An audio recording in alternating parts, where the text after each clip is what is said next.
നമുക്ക് പഠിക്കേണ്ടത് സ്പെഷ്യൽ കോൺട്രാക്ട്സുകളാണ്.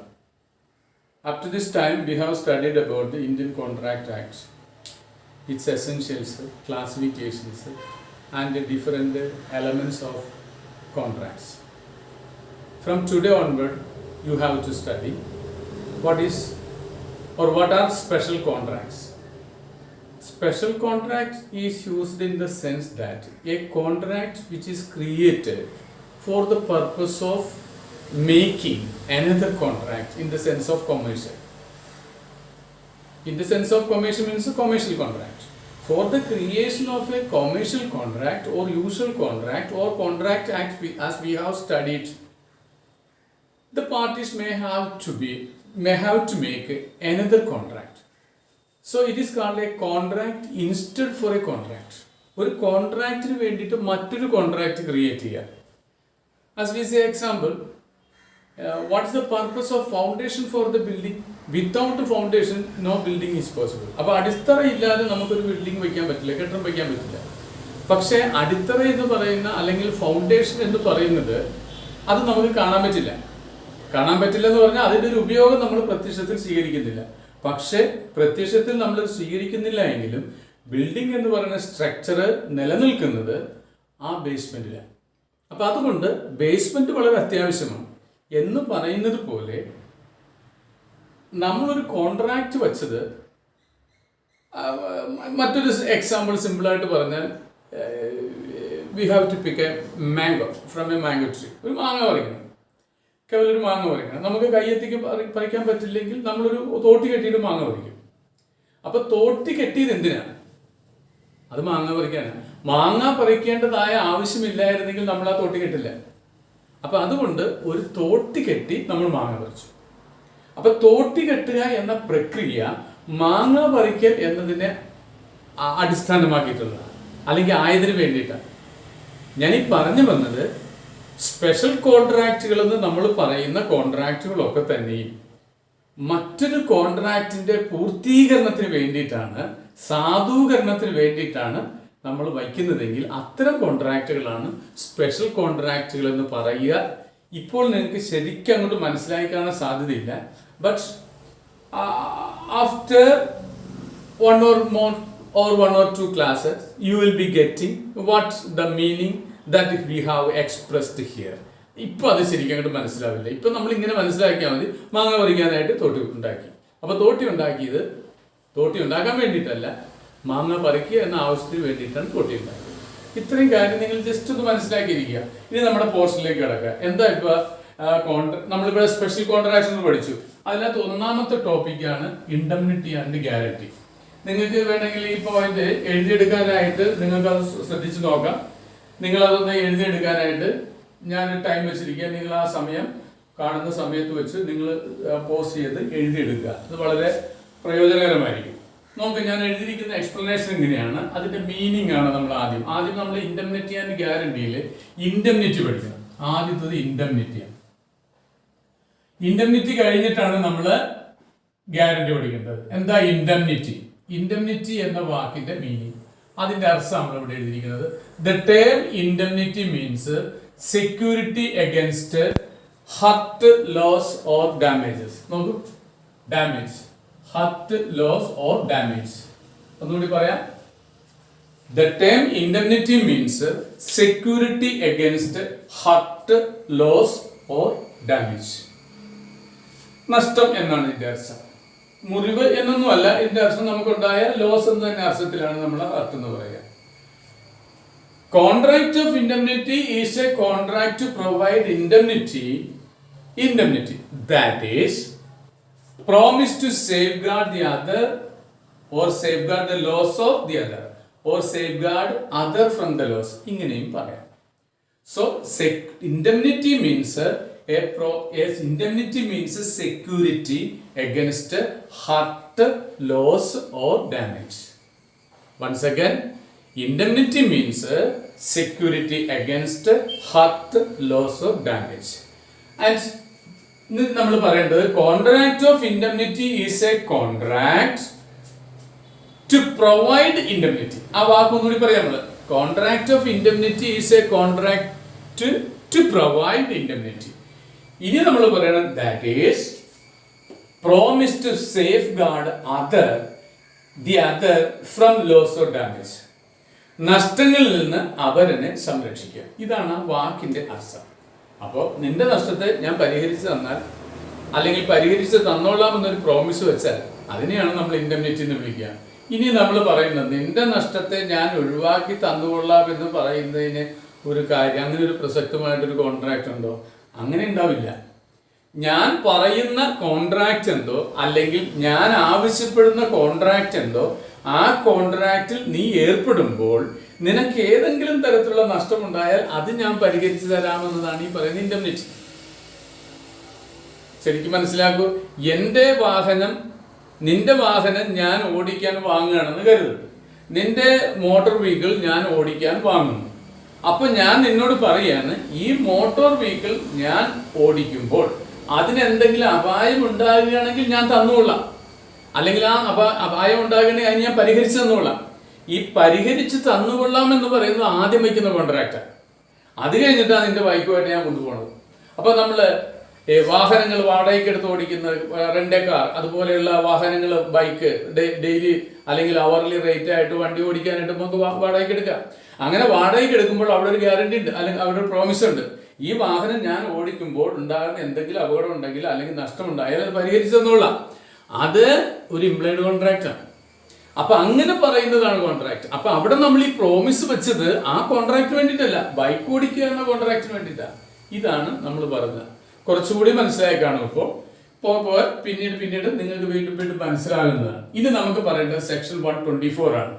അതാണ് കോൺട്രാക്ട് ഓഫ് ഇൻഡെംനിറ്റിയുടെ നിർവചനം. As per section 124, you see from here we have to start our section from 124, 125, 26 അങ്ങനെ പോകുന്നതാണ്. 27, 28, 29, 30 അങ്ങനെ തുടർച്ചയായിട്ട് പോകുന്ന സെക്ഷനുകളാണ് നമുക്കിനി പഠിക്കേണ്ടത്. അതുകൊണ്ട് സെക്ഷന്റെ ഭാഗത്തെ കുറിച്ച് കുറച്ചുകൂടി നിങ്ങൾ ശ്രദ്ധ കൊടുക്കുക. As per section 124 of the Indian contract act, contract of indemnity is a contract by which one party promises to save the other from the loss caused to him by the conduct of the promisor himself or by the conduct of any other person. Contract of indemnity is a contract by one party promises to save the other. നിന്നെ protect ചെയ്യാൻ, my promise is to protect you from any loss that you may have to face out of this contract. നീ ഈ കോൺട്രാക്റ്റിൽ ഏർപ്പെട്ടപ്പോൾ ഏതെങ്കിലും തരത്തിലുള്ള നഷ്ടമുണ്ടായാൽ ആ നഷ്ടത്തെ ഞാൻ ഒഴിവാക്കി തരാം. ഇതാണ് contract. Contract of indemnity is a contract by which one party, ഞാനാണെന്ന് കരുതും, promises to save you. Okay, എവിടുന്ന്? From loss caused to him, അതായത് നിനക്ക് ഉണ്ടാകുന്ന നഷ്ടത്തെ ഞാൻ ഒഴിവാക്കി തരാം. കണ്ട, promise to save the other from the loss caused to him. എങ്ങനെ? by the conduct of the promiser. ഞാൻ വരുത്തി വെച്ച നഷ്ടം, ഞാനായിട്ട് നിനക്ക് വരുത്തി വെച്ച നഷ്ടത്തെ ഞാൻ ഒഴിവാക്കി തന്നോളാം. ക്ലിയർ ആകുന്നുണ്ടോ? ഓക്കെ, ആരുടെ പ്രവൃത്തി കൊണ്ട്? ഞാൻ മൂലം, ഞാനുണ്ടാക്കിയ നഷ്ടത്തിൽ, അല്ലെങ്കിൽ ഈ കോൺട്രാക്ട് മുഖാന്തരം മറ്റാരെങ്കിലും നഷ്ടമുണ്ടാക്കിയാൽ ആ നഷ്ടത്തെ ഞാൻ പരിഹരിച്ചു തന്നുകൊള്ളാം എന്ന് പറയുന്നതാണ് indemnity. Contract of indemnity is a contract, നോക്കൂ, contract by which one party promises to save the other from the loss caused to him by the conduct of the promiser himself or by the conduct of any other person. Conduct means പ്രവൃത്തി, act. Okay, clear ആയെന്ന് കരുതുന്നു. ഇനി നമുക്ക് ഇതിനകത്തുള്ള പാർട്ടികളെ പഠിക്കണം. ഇതിനകത്ത് രണ്ട് പാർട്ടികളാണ് ഉള്ളത്. In contract of indemnity there are two parties.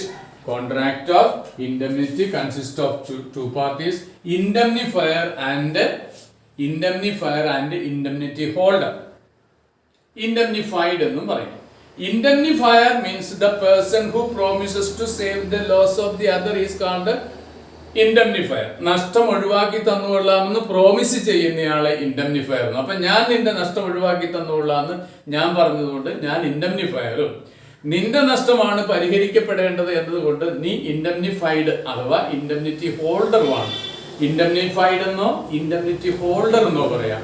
എനിക്ക് തോന്നുന്നു ഇൻഡംനിറ്റി ഹോൾഡർ എന്ന് പറയുമ്പോൾ നിങ്ങൾക്ക് പെട്ടെന്ന് മനസ്സിലാകുമെന്ന്. അതുകൊണ്ട് ഇൻഡംനിറ്റി ഹോൾഡർ എന്ന് പറയുന്ന ആൾക്കാണ് ഇവിടെ പ്രോമിസ് കൊടുത്തിരിക്കുന്നത്. അപ്പൊ നഷ്ടം പരിഹരിക്കുന്നത് ആര്? ഇൻഡംനിഫയർ. ആരുടെ നഷ്ടമാണ് പരിഹരിക്കപ്പെട്ടത്? ഇൻഡംനിഫൈഡിന്റെ. So in contract of indemnity there are two parties, indemnifier and indemnity holder. Indemnifier is the person who promises to save the loss of the other. Indemnified is the person in whose favor or to whom, whose favor എന്ന് പറയണ്ട, to whom or whose debt is to be avoided or loss is to be avoided. ആരുടെ നഷ്ടത്തെയാണ് ഒഴിവാക്കി കൊടുക്കേണ്ടത് അയാളെ indemnity holder എന്നും, ആരാണോ നഷ്ടം ഒഴിവാക്കി കൊടുക്കുന്നത് അയാളെ ഇൻഡംനിഫയർ എന്നും. ഒന്നുകൂടി പറയാം, in contract of indemnity there are two parties, indemnifier and indemnified. Promiser ആണ് ഇൻഡംനിഫയർ, പ്രോമിസി ആണ് ഇൻഡംനിഫൈഡ്.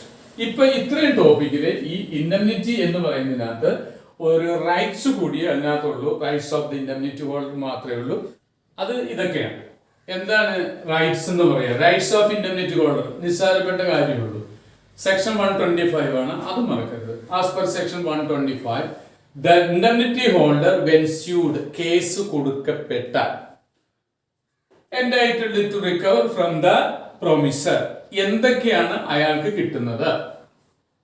ഇൻഡംനിറ്റി ഹോൾഡറിന് ഇൻഡംനിഫയറിൽ നിന്ന് എന്തൊക്കെ ബെനിഫിറ്റുകൾ കിട്ടാം? അപ്പൊ നഷ്ടപരിഹാരത്തിന് കേസ് കൊടുത്ത് കിട്ടിയേക്കാവുന്ന എന്ത്? ഒന്ന്, all damages which he might have to pay to a third party in a suit. ഈ കോൺട്രാക്റ്റിൽ ഏർപ്പെട്ടതിന്റെ പേരിൽ താങ്കൾ ആരെങ്കിലുമായിട്ട് ഏതെങ്കിലും തരത്തിലുള്ള നഷ്ടപരിഹാരത്തിന് വിധേയമായി പൈസ കൊടുക്കേണ്ടി വന്നാൽ, നഷ്ടപരിഹാരം കൊടുക്കേണ്ടി വന്നാൽ, ആ നഷ്ടപരിഹാരം ഞാൻ തരണം. ഞാനുമായി വെച്ച കോൺട്രാക്റ്റിന്റെ പേരിൽ താങ്കൾ മറ്റാർക്കെങ്കിലും നഷ്ടപരിഹാരം കൊടുക്കേണ്ടി വന്നാൽ ആ നഷ്ടപരിഹാര തുക എന്നിൽ നിന്ന് ഈടാക്കാവുന്നതാണ്. അടുത്തത്, the cost of suit which he might have to pay in bringing or defending a suit. ഒരു കേസ് കൊടുക്കുന്നതിനോ ഒരു കേസ് കൊടുക്കുന്നതിനെ പ്രതിരോധിക്കുന്നതിനോ ഉണ്ടായ ചെലവുകൾ. അപ്പൊ ഞാനുമായിട്ടുള്ള കോൺട്രാക്ട് വെച്ചപ്പോൾ താങ്കൾ മറ്റൊരാൾ താങ്കളുടെ പേരിൽ കേസ് കൊടുത്തു. ആ കേസ് കൊടുത്തതിന്റെ നഷ്ടപരിഹാരം അല്ലെങ്കിൽ ചെലവ്, നഷ്ടപരിഹാരം ഞാൻ തരണം എന്നതുപോലെ തന്നെ ചെലവ് കാശ് തരണം. അപ്പൊ കേസ് കൊടുക്കുന്നതിനോ കേസ് കൊടുക്കപ്പെട്ടതിനോ വേണ്ടി വന്ന ചെലവുകൾ ഞാൻ കൊടുക്കണം. അതേപോലെ all sums which he might have to pay on compromise of suit. അങ്ങനെ ഞാനുമായിട്ടൊരു കോൺട്രാക്ട് വെച്ചതിന്റെ പേരിൽ താങ്കൾക്ക് ഒരു കോൺട്രാക്റ്റിൽ നഷ്ടമുണ്ടായി. ആ നഷ്ടത്തിനെ ഒരു കോംപ്രമൈസ് ആക്കിയപ്പോൾ താങ്കൾ 1000 രൂപ കൊടുക്കേണ്ടി വന്നു അയാൾക്ക്. 6 രൂപയും ഞാൻ കൊടുക്കണം. അപ്പൊ ഞാനുമായിട്ട് വെച്ച കോൺട്രാക്റ്റിൽ താങ്കൾക്ക് ഏത് തരത്തിലുള്ള നഷ്ടം, ഏത് തരത്തിലുള്ള ചെലവ്, ഏത് തരത്തിലുള്ള ബാധ്യത ഉണ്ടായോ അതെല്ലാം തന്നെ ഞാൻ പരിഹരിച്ചു എന്ന, അതാണ് നമ്മൾ ഇൻഡംനിറ്റി എന്ന വാക്കിൽ. ഞാനുമായി വെക്കുന്ന ഈ കോൺട്രാക്റ്റിലൂടെ താങ്കൾക്ക് ഏതെങ്കിലും തരത്തിലുള്ള കഷ്ടനഷ്ടം ഉണ്ടായാൽ ആ നഷ്ടത്തെ ഞാൻ പരിഹരിച്ചെന്നുള്ളാമെന്നാ പറഞ്ഞത്. അപ്പൊ ചെലവുണ്ടാകാം, കോംപ്രമൈസ് ചെലവുണ്ടാകാം, അഥവാ കോടതി ചെലവുണ്ടാകാം, നഷ്ടപരിഹാരമാകാം, അല്ലെങ്കിൽ ഒരു കേസ് പരിഹരിക്കുവാൻ വേണ്ടി, കോംപ്രമൈസ് ആകുവാൻ വേണ്ടി ഉണ്ടായ ചെലവായിരിക്കാം. ഇതെല്ലാം എഴുതുമ്പോൾ ഇൻഡംനിറ്റി എന്ന് പറയുന്ന ആ ടോപ്പിക്ക് തീർന്നു. വാട്ട് ഈസ് ഇൻഡംനിറ്റി എന്ന ഡെഫിനിഷനും what are the rights of indemnity holder എന്ന ഭാഗമാകുന്ന ചെറിയ പോർഷനേ ഉള്ളൂ ഇവിടെ. ബട്ട് ഗ്യാരണ്ടി എന്ന പോർഷൻ വരുമ്പോൾ ഇതിന്റെ ഡീറ്റെയിൽഡ് സ്റ്റഡി അവിടെ വരുന്നതാണ്. അപ്പോൾ ഈ തൽക്കാലം നമുക്ക് പഠിക്കേണ്ടത് ഇത്രയും ഭാഗമേ ഇൻഡംനിറ്റിയിലുള്ളൂ. That's all about this class. Thank you for watching the class.